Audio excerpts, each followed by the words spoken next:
What's up, y'all? It's your girl Sang, and today we're going to be reacting to a video from Wisecrack titled South Park on Religion.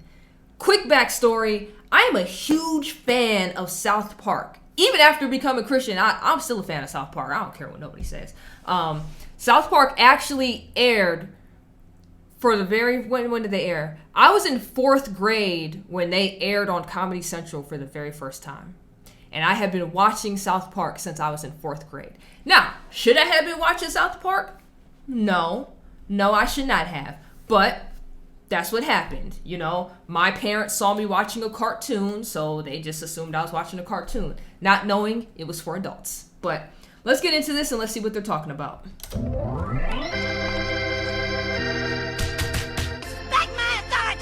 Hey everyone, Jared here. If there's one word we've come to associate with South Park, it's irreverent. In the world of... Oh man, him stabbing, that was really messed up. Because the whole, you guys know how Jesus, when he died, he resurrected. For him to get out of that jail cell so that he can save Santa, he had to die. So with Kyle being the Jew, they had to have Kyle. It's messed up. South Park, nothing is sacred. Not Santa's balls! Whether they love the show or hate it, almost every critic has called it irreverent at some time or another. God damn it! I heard that. Most people who call South Park irreverent are using the word in a very general sense, but there's something special about the way the show deals with religion. Don't let God kill me!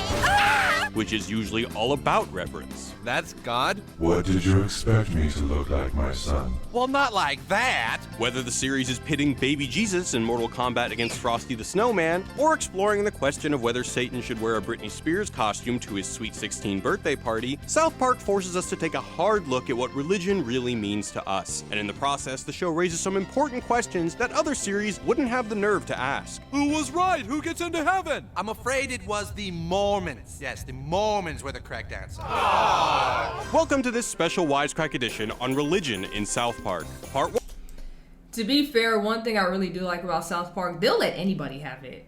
They don't care. They've made fun of all the religions. They made fun of all the different political sides. They'll make fun of everybody. It seems like because they make fun of everybody in a good satirical manner, it just seems like Matt and Trey are neutral. Like at least what they do for the cartoon. I don't know about them in their real life, but for the cartoon, they leave everything on a neutral playing field and they let you come to your own conclusion about stuff. But they do it in a really good manner. 1. Are you there, God? It's me, Jesus. Before South Park was even South Park, Matt Stone and Trey Parker released 2 standalone holiday specials that pitted Jesus against an evil snowman and Santa Claus over the soul of the holidays. And both specials ended with the same sentiment. No, it's not even about Jesus either.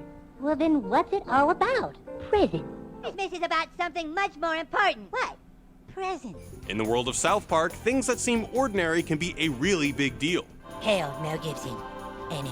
And things that sound mind-blowingly important on paper can be no big deal at all. And for those of you who were a little confused, you are dead, and this is hell. So abandon all hope, and yada yada yada. The boys aren't at all starstruck when they talk to Jesus, but they fight over who gets to play him in the Easter play. Sticks and stones may break my bones, but I'm Jesus and you aren't. The profound and the ordinary are all swimming in the same soup. Great and honorable Moses, what do you desire from us, your children? I desire macaroni pictures. When the boys meet God in Season 3 and are given the opportunity to ask any question, Stan asks about periods. How come I haven't gotten my period yet? In Season 7, they do find out the meaning of life. Earth is an intergalactic Truman Show-style reality series on the verge of cancellation. Earth has been canceled.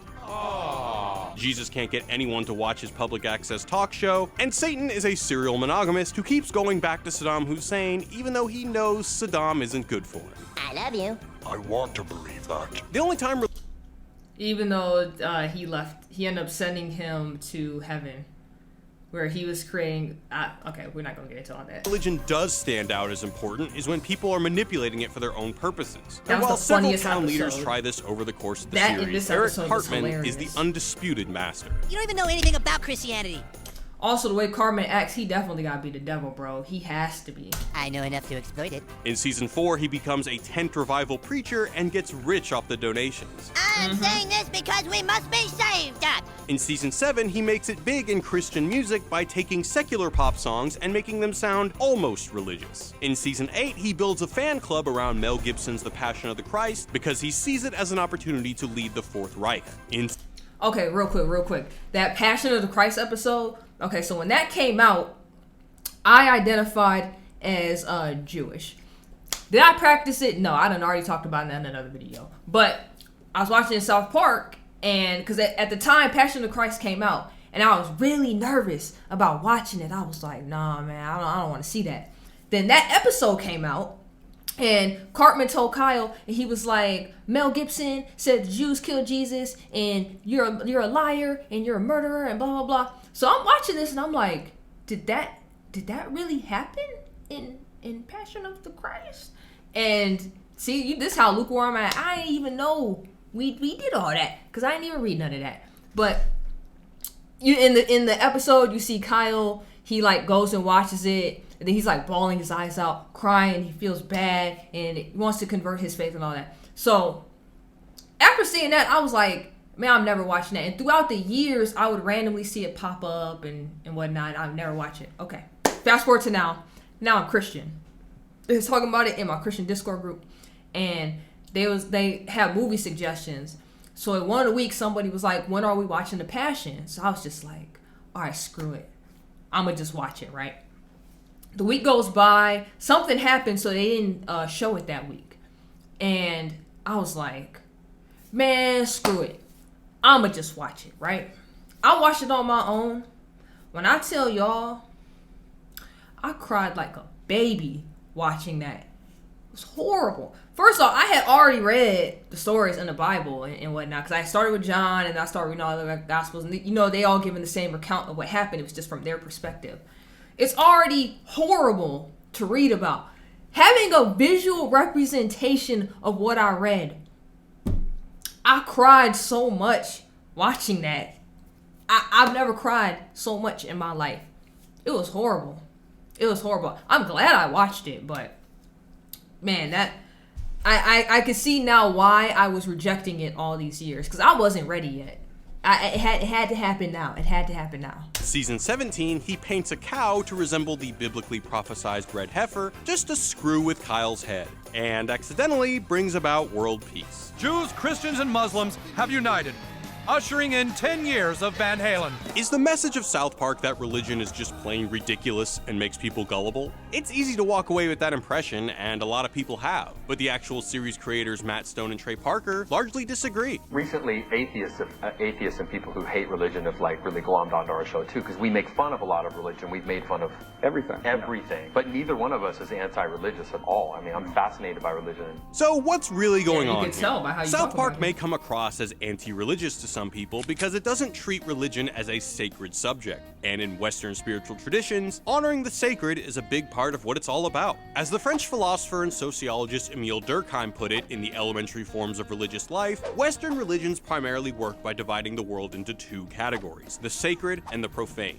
You always take the sacred seriously because it deals with fundamental cosmic forces and determines the state of your soul. The profane, not so much. As he put it, in the history of human thought, there exists no other example of two categories of things so profoundly differentiated or so radically opposed to one another. South Park fundamentally denies the legitimacy of the distinction between the sacred and the profane. In the season 6 episode Red Hot Catholic Love, for example, Father Maxi travels to the Vatican to try to end the clergy molestation scandal, only to find that the Catholic Church is an intergalactic coalition ruled by a sentient giant spider who is given the green light to pedophilia. Great Queen Spider, we wish to change one of the Vatican rules. The Vatican I rules remember this cannot be episode. changed, so saith the spider. Father Maxi bravely tears the sacred Vatican document in two, defying and invalidating the Queen Spider's authority. It's a metaphor for the molestation scandal itself. As long as the church was too sacred to investigate, it was too sacred to evolve. The holy document of Vatican law cannot be changed. The church could only be saved if someone was willing to desecrate it, or the Boston Globe's team of reporters for bringing the scandal to light.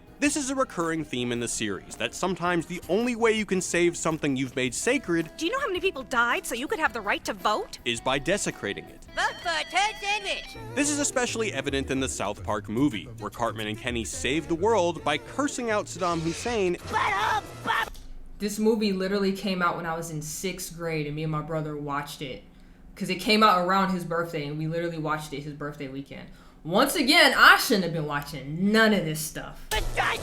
And making a deal with the devil, respectively. And in the season 7 episode Cancelled, the cosmic TV industry agrees not to destroy Earth for reasons that Gene Roddenberry probably wouldn't have found very inspiring. I'm sure you'll see that if you give our world time, it will become even more outrageous and violent. There's even World War III to look forward to. South Park also suggests that our concept of the sacred is a little screwy to begin with. Jesus literally walks the earth, but most of the time nobody really pays much attention to him. It's not even clear that they recognize him. Look, it's that guy from the public access show. His public access talk show, Jesus and Pals, routinely gets clobbered in the ratings by Jimbo and Ed's series Huntin' and Killin'. But let him fight, something he usually has no interest in doing, and suddenly he's their lord. He fights Frosty and Santa in the pre-series Christmas specials, Satan in season 1, Iraqi soldiers in season 6, right-wing activist Bill Donahue and a xenomorph in season 11, and a Susian villain in season 16. It's a tall order for the Prince of Peace, but it's the only way he can keep his followers' respect. South Park's Jesus seems to be well acquainted with what the American theologian Walter Wink called the myth of redemptive violence. According to the myth, our sense of the sacred, going all the way back to ancient Babylonian mythology, comes from the desire to see good fight evil and win. Honestly, this seems kind of on brand for like what we read in the Bible, because from what we've read, at least how I'm understanding it, a lot of people was not messing with Jesus' teachings until he started doing miracles.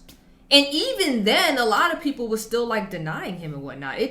You gotta think about how long it took people to actually come around to wanting to hear him speak. Which, what were they called? Like the Pharisees or something at that time hated it. And then even his own family took a while to like come around to it. Even his own disciples didn't really truly full on believe 100% until like the end. So this seems kind of on brand for him to like walk around, people don't know him, and nobody cares unless he fights somebody. That's like in the Bible, nobody cared unless he was hitting miracles. So it's pretty on brand if you think about it. Very well. Let the final battle between good and evil be fought right here in South Park. Come on, Dad, we gotta get our asses to the bookie. Wink writes, this myth of redemptive violence is the real myth of the modern world. It, and not Judaism or Christianity or Islam, is the dominant religion in our society today. Jesus fights, in other words, because he realizes the myth his followers project on him is more important than anything he can offer himself. I just feel like if people could see me in action again, they'd realize I'm not a fraud. It never comes naturally to him, but it's all people seem to care about. When Jesus and other religious figures turn into superheroes, they're just carrying the idea to its logical conclusion, conceding the power the myth of redemptive violence seems to hold over every religion. As I said earlier, nothing is sacred in the world of South Park. And while they've faced right-wing boycotts for their portrayal of Jesus and network censorship for their attempt to portray the Prophet Muhammad, Stone and Parker don't see themselves as... Oh yeah, when they drew out the Prophet Muhammad, but they they were just like, yeah, we're not taking it down, because like a bunch of Muslims were heated around that time period. What ended up happening, Comedy Central made their own call to like censor it, but they didn't tell Matt and Trey they were going to censor it. So Matt and Trey didn't know until that night when the episode aired. And after it aired, they were extremely angry at Comedy Central. Like, they went off on them. Because they were just like, how come every other religion could get in and blah, blah, blah. And it was messed up. As heroes. After all, this is South Park. If they had a bigger point to make, something we might be inclined to treat with more, I don't know, reverence, they'd probably never admit it.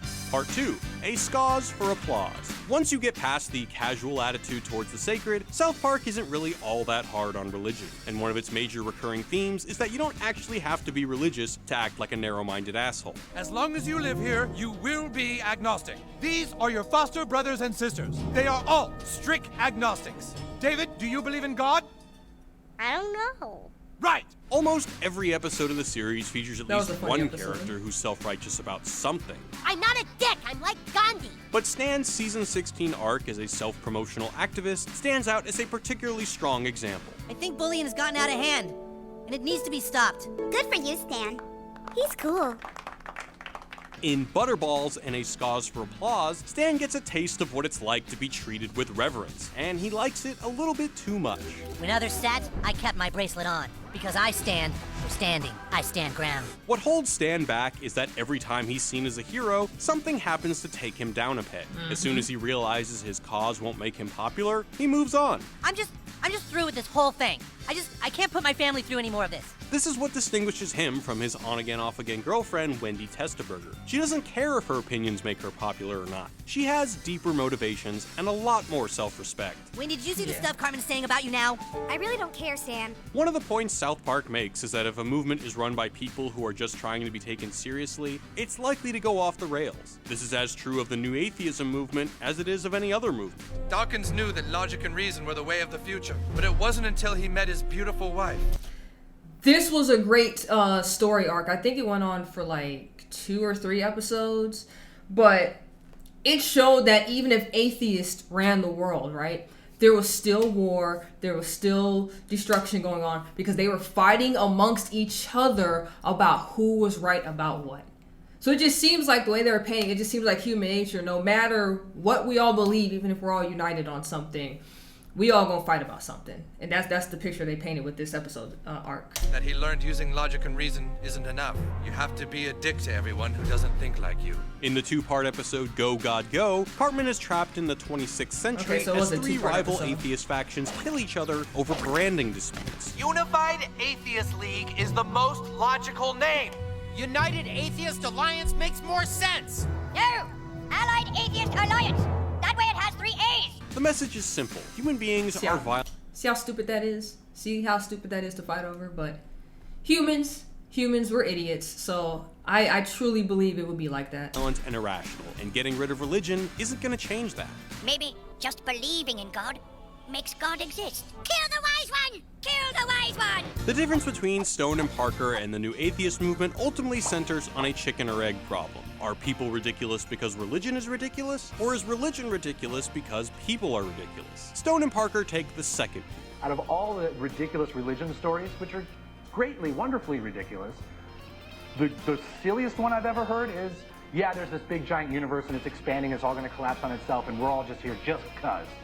Just cuz. Like, that to me is the most ridiculous explanation ever. In Pythagoras' Trousers, Australian science historian Margaret Wertheim argues that in the West, scientific models of the universe tend to look a lot like religious ones. This is at least in part because they both labor under a hyper-masculine drive for certainty and finality. Insisting that we have to be absolutely sure about where the universe came from and why, even when we don't have much evidence to work from, is kind of like trying to navigate old country roads without asking anybody for directions. Wertheim, like Stone and Parker, argues that our refusal to accept ambiguity can make our answers to the big questions sound ridiculous. So if all of our worldviews are doomed to be at least a little bit ridiculous, and all of our movements run the risk of becoming at least a little bit fanatical, should we be religious or not? This isn't a question Stone or Parker are interested in answering for other people. As Matt Stone rhetorically asked Slate in 2011, if the mass delusion of a religion makes you happy, makes your family work better, is that bad or good? The series itself has explicitly...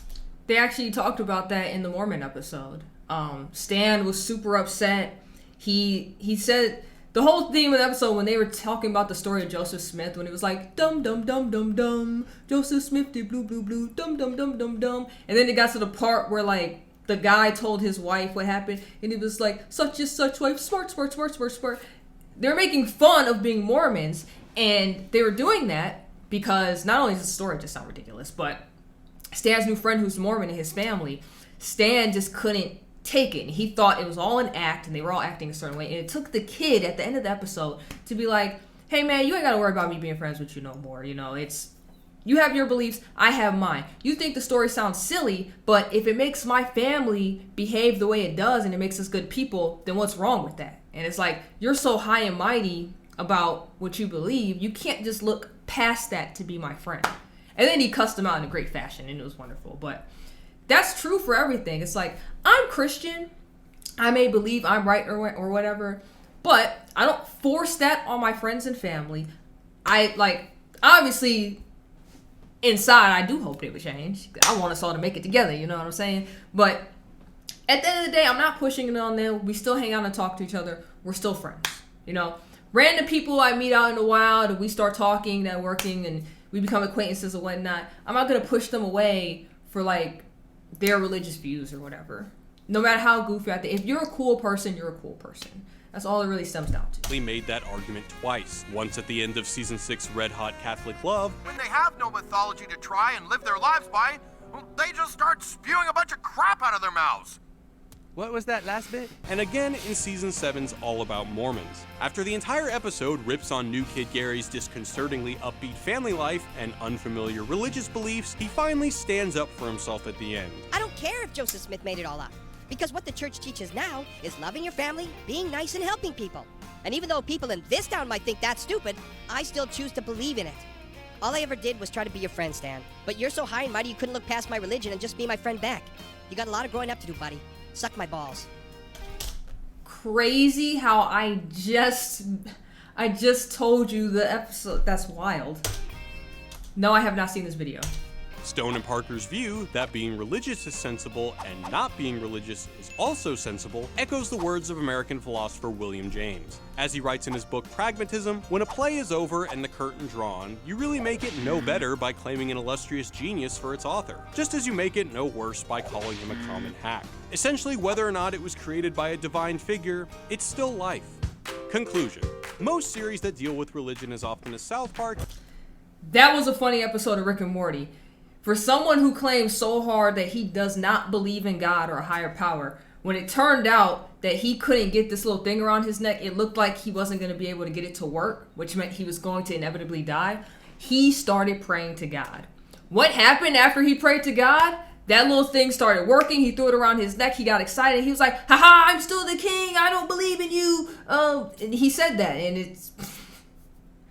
it's funny because most people that claim they don't believe, if they're ever faced with a very hard or difficult time, or they're in like the line of danger and peril and all that stuff, guess who they gonna start praying to? Out of nowhere. You guessed it. Yes! You God! Give us an escape route, a religion or ideology we can accept to avoid being ridiculous. What makes South Park unique is the show's underlying philosophy that being human is inevitably ridiculous, and that there's no way of avoiding this fate. No matter which religion or life philosophy we adopt, South Park tells us that we'll look silly if we take ourselves too seriously. For he is Savior, for he is Lord. The question, in other words, isn't whether our belief system is a joke, it's whether or not we know it. Hey everyone, thanks for watching and for all the love. Alright, that was actually a really good video. It's old too. It said this one 6 years ago. So very well done video. You did a great job. I always put the link to the original video in my description boxes in case you guys don't want to hear me talk over stuff. So make sure you hit that, go over to their channel, give them a like. If you like their other content, go ahead and give them a sub too. But yeah, with that said, I still watch South Park now. I'm very caught up on everything. Actually, because we got YouTube TV not too long ago, and on Comedy Central, majority of the day they play it. So even though I may not actively be watching it all day, I leave the TV on for my cat.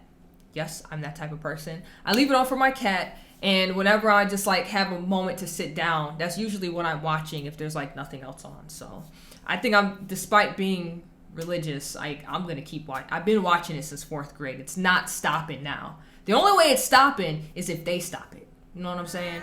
But with that being said, if you want to see me react to more videos like this one, make sure to let me know in the comment section down below. Make sure you like, comment, subscribe, hit that notification bell so you never miss when I drop a video. If I happen to miss one, the only way I can update you at this moment in time is through my social media accounts. If you're not following me over there, the links are in the description box below. Go ahead and give me a follow. And with that being said, you already know who it is. It's Sang.